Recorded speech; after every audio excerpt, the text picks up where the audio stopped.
नमस्कार, स्वागत है आपका हमारे YouTube चैनल पर जिसका नाम है एजुकेशन एरा मेंटर। मैं हूँ तुलिका चतुर्वेदी और आज आप पढ़ने जा रहे हैं वेदों का पूरा इतिहास, वेदों के बारे में पूरी जानकारी और वो सब कुछ जो परीक्षा की दृष्टि से आपके लिए बहुत ही उपयोगी होगा। परीक्षा में किस तरह के प्रश्न पूछे जाते हैं वेदों से संबंधित, तो इस वीडियो में आप सब कुछ जानेंगे और इससे बाहर आपको कुछ नहीं पूछा जाएगा वेदों के से रिलेटेड।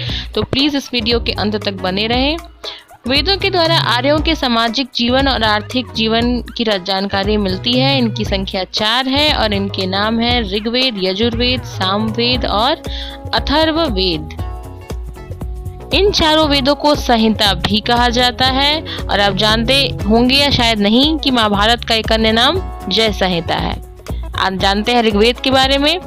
ऋग्वेद सबसे प्राचीन वेद है। इसमें कुल 10 मंडल, 1028 सूक्त और 10,580 ऋचाएं हैं।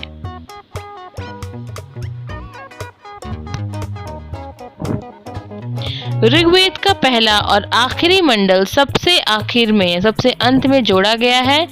तीसरे मंडल में गायत्री मंत्र का उल्लेख है जो सूर्य देवता को समर्पित है। इस वीडियो के हर एक लाइन में से एक क्वेश्चन फ्रेम होता है। 9वें मंडल में सोम देवता का उल्लेख है।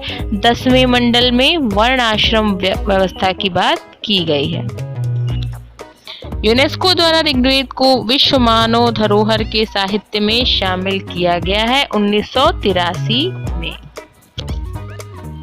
इस वेद को पढ़ने वाले को होत्री कहा जाता है एवं इसके 2 ब्राह्मण ग्रंथ हैं, ऐतरेय और कौशितकी।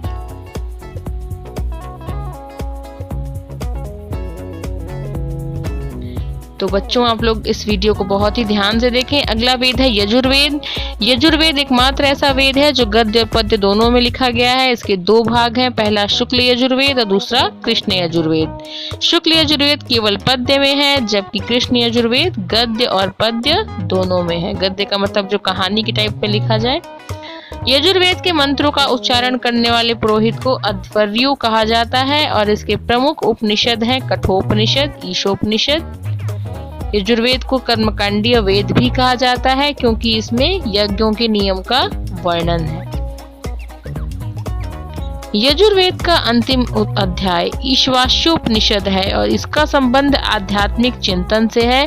यजुर्वेद के 2 ब्राह्मण ग्रंथ हैं, शतपथ और तैत्तिरीय। आप चाहें तो इसका स्क्रीनशॉट भी ले सकते हैं। अगला वेद है सामवेद। साम का अर्थ होता है गीत या गान या गेय पदों का संग्रह है, यानी ऐसे मंत्र जो यज्ञ आदि के अवसर पर गाए जाते थे। सामवेद को भारतीय संगीत का जनक माना गया है।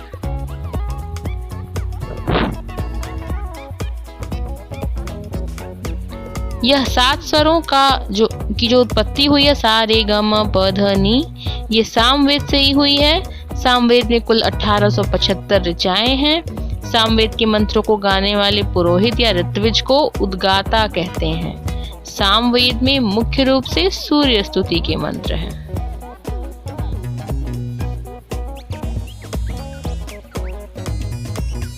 वीडियो को बहुत लंबा नहीं बनाया गया है। सामवेद के प्रमुख उपनिषद छांदोग्य और जैमिनीय हैं। सामवेद के ब्राह्मण ग्रंथ हैं पंचविश ब्राह्मण और षड्विश ब्राह्मण। एक फैक्ट से एक क्वेश्चन बनने वाला है। अगला वेद है अथर्ववेद।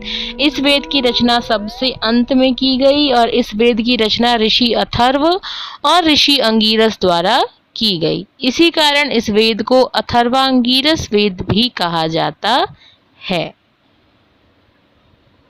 अथर्ववेद में कुल 731 सूक्त, 20 अध्याय और लगभग 6000 मंत्र हैं और इस वेद में रोग निवारण, औषधि प्रयोग, तंत्र मंत्र, जादू टोना इत्यादि विषयों का वर्णन है। इसका एकमात्र जो ब्राह्मण ग्रंथ है वो गोपथ है और इसके प्रमुख जो उपनिषद है वो मुंडकोपनिषद, प्रश्नोपनिषद, मांडुक्योपनिषद ये हैं।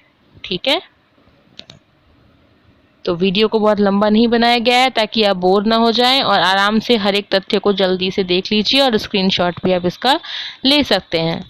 भारत का जो राष्ट्रीय आदर्श वाक्य सत्यमेव जयते है वो मुंडकोपनिषद से लिया गया है। अब क्वेश्चन आ सकता है कि मुंडकोपनिषद किस वेद का पार्ट है, तो वो अथर्ववेद का पार्ट है। ठीक है, तो इस तरीके से क्वेश्चंस आते हैं। अगर आपको इस वीडियो का कंटेंट अच्छा लगे तो आप इसे प्लीज़ लाइक, शेयर और सब्सक्राइब ज़रूर करें, और आपको इस टाइप के वीडियोस हमारे चैनल पे मिलते रहेंगे। जय हिंद।